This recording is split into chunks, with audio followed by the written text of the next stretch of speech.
आता तरी आपण मारली, पण पण हे लोक आले तर तर त्यांना काय सांगशील रे? सांगायचं स्टोचा भडका झाला आणि मेली मेली. याय ना. चल, ते ते दार लावून घे शेखर.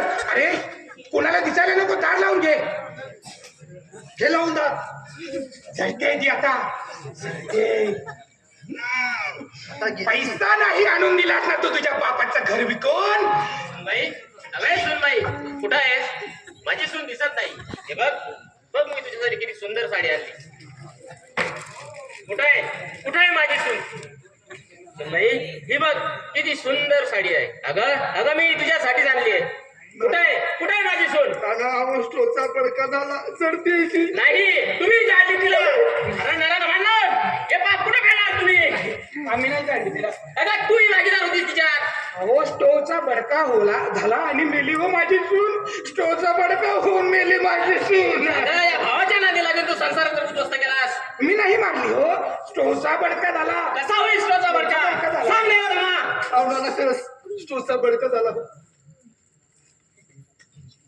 मी जातो आणि पोलिसांना घेऊन येतो आता. माझी आता कसं होईल ग? मामा, आता कसं होणार रे? सांगू पोलिसांना स्टोचा भडका झाला. ते ऐकणार आहे का? झालं.